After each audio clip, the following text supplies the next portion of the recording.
Imagine essa cena. Uma senhora simples, com os olhos cheios de lágrimas, deposita suas últimas moedas na salva da igreja. Ela não sabe como vai comprar comida amanhã, mas entregou. Porque disseram a ela que se não der o dízimo, estará roubando a Deus. Disseram que será amaldiçoada, que sua vida vai travar. Então, com medo, ela deu. Mas no fundo do coração, uma pergunta ecoa: é realmente isso que Deus quer de mim? Se você já se sentiu pressionado, confuso ou até culpado por não conseguir entregar exatamente 10% de tudo o que ganha, esse vídeo é para você. E eu preciso te dizer algo logo de cara. Não são todas as pessoas que conseguem assistir até o final desse vídeo. Só os que têm coragem de encarar a verdade, só os que têm sede pela palavra viva de Deus, sem manipulações, sem distorções, permanecem até o fim. E se você for uma dessas pessoas, pode ser que hoje algo mude profundamente na sua vida financeira e espiritual. Vamos revelar 5 segredos bíblicos sobre o dízimo que dificilmente você ouviu da boca de um líder religioso. E aqui já fica um aviso. O quinto segredo vai te chocar, porque ele expõe uma verdade que muitos preferem esconder. Antes de continuar, já quero te convidar a escrever aqui nos comentários: Senhor, me revela a verdade. Escreve isso agora como um clamor, uma oração pública.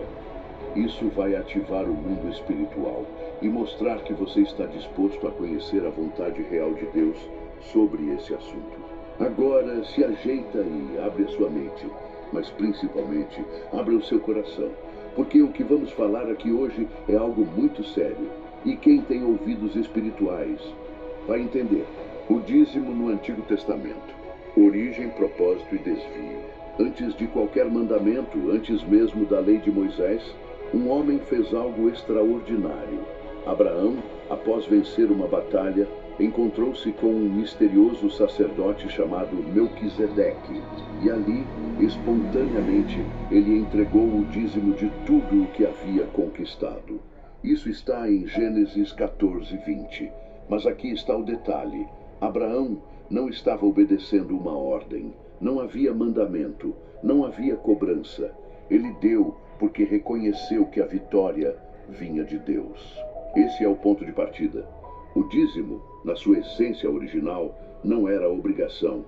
Era um gesto voluntário de gratidão, um reconhecimento espiritual da soberania de Deus sobre tudo o que temos. Mais tarde, sim, o dízimo se formaliza na lei de Moisés. Em Levítico 27:30, lemos que o dízimo da terra, dos frutos e da colheita era consagrado ao Senhor. Mas aqui surge uma revelação importante. O dízimo tinha um propósito muito maior do que simplesmente manter o templo ou bancar o sacerdote. Na verdade, o dízimo era uma ferramenta de justiça social e espiritual.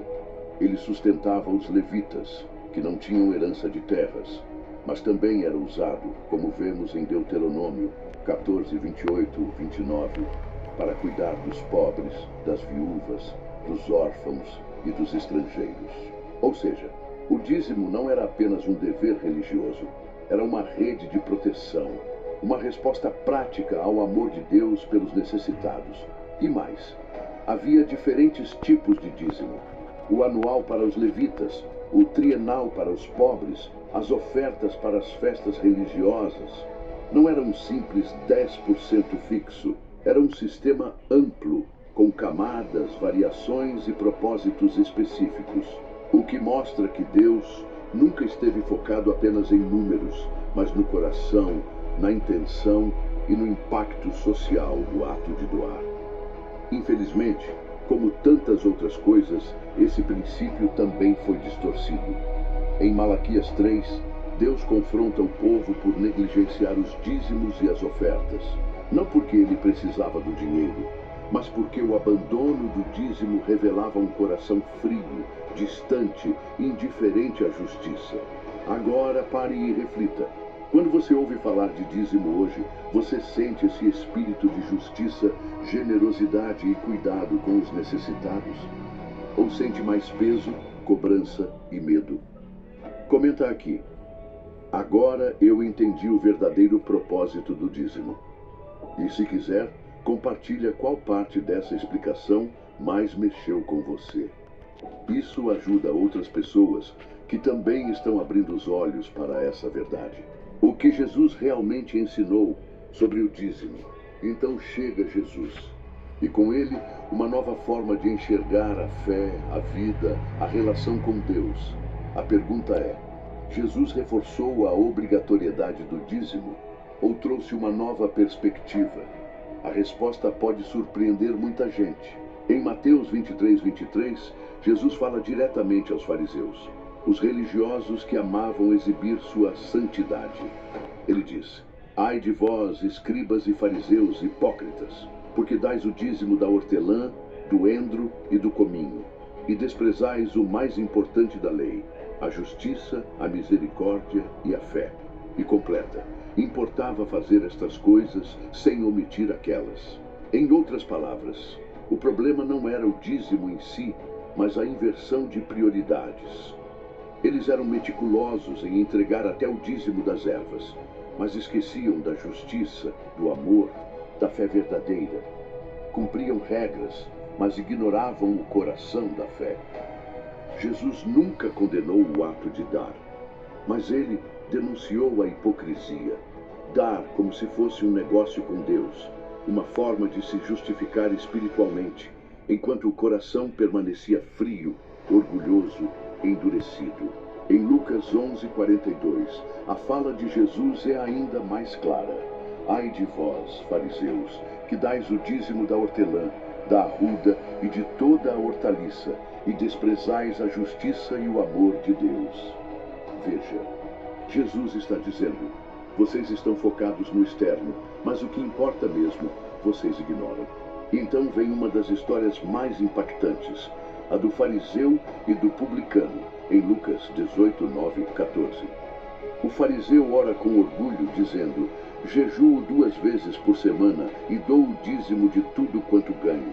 Enquanto isso, o publicano de cabeça baixa clama por misericórdia. E quem Jesus elogia? O publicano, porque Deus não está procurando perfeição religiosa, está procurando um coração quebrantado. E por fim, Jesus observa a viúva pobre no templo, aquela que deposita 2 moedinhas, e diz: ela deu mais que todos os outros, porque deu tudo o que tinha. Marcos 12:43. Ela não deu por obrigação, deu por confiança, por entrega, por amor. Jesus nos ensina que o dízimo não é sobre valor numérico, é sobre a disposição do coração, sobre colocar Deus em primeiro lugar, não no papel, mas na vida real. Se isso está fazendo sentido para você, comenta agora: Jesus, me ensina a ofertar com amor e não por obrigação. Vamos juntos declarar isso e inspirar outras pessoas a buscarem uma fé mais profunda, mais verdadeira e mais livre. O dízimo no Novo Testamento, o ensino dos apóstolos. Agora que entendemos o que Jesus ensinou, surge uma dúvida que muita gente nunca parou para pensar. Se o dízimo é tão central, por que os apóstolos não reforçaram sua obrigatoriedade nas cartas do Novo Testamento? A resposta é clara e poderosa. Ao ler com atenção as epístolas de Paulo, Pedro, João, você não encontrará nenhuma exigência para que os cristãos entreguem exatamente 10% de sua renda. O que você encontra abundantemente é o convite à generosidade voluntária. Em 2 Coríntios 9:7, Paulo escreve: cada um contribua segundo propôs no coração, não com tristeza ou por necessidade, porque Deus ama ao que dá com alegria.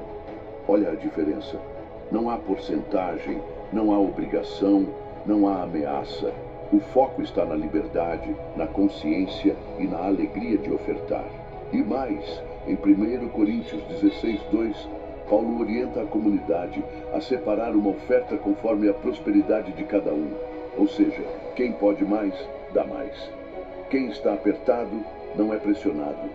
Essa é a lógica do reino. Graça não imposição. Coração, não cálculo. Amor, não medo. O próprio Paulo, ao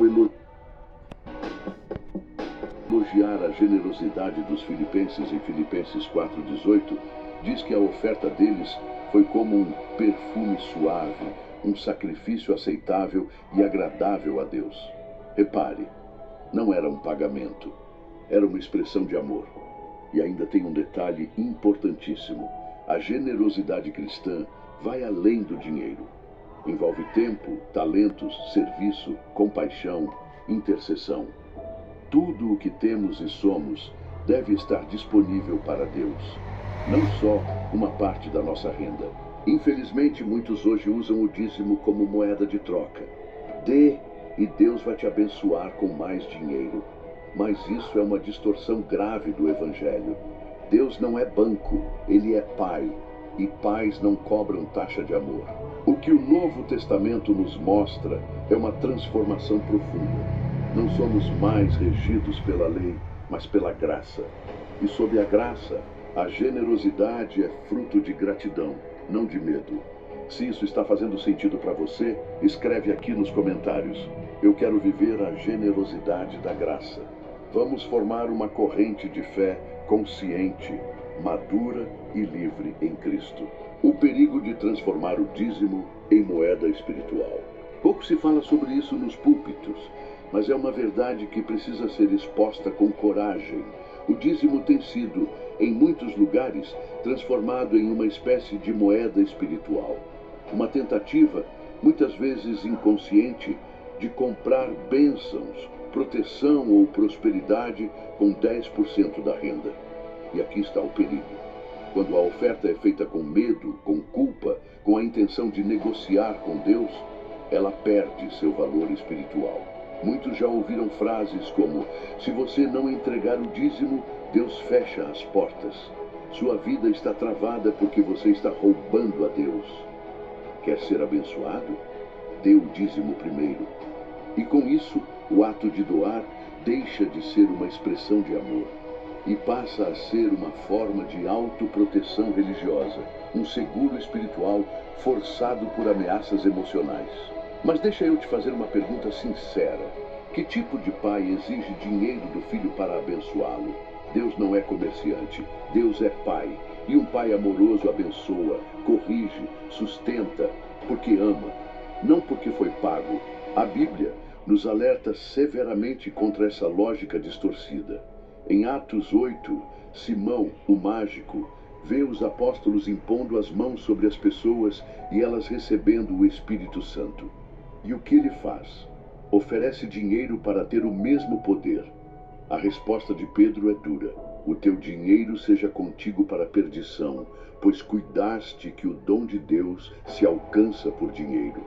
Atos 8:20. Essa passagem é um tapa na cara do sistema religioso moderno que vende bênçãos, vende promessas, vende chaves de vitória. Escute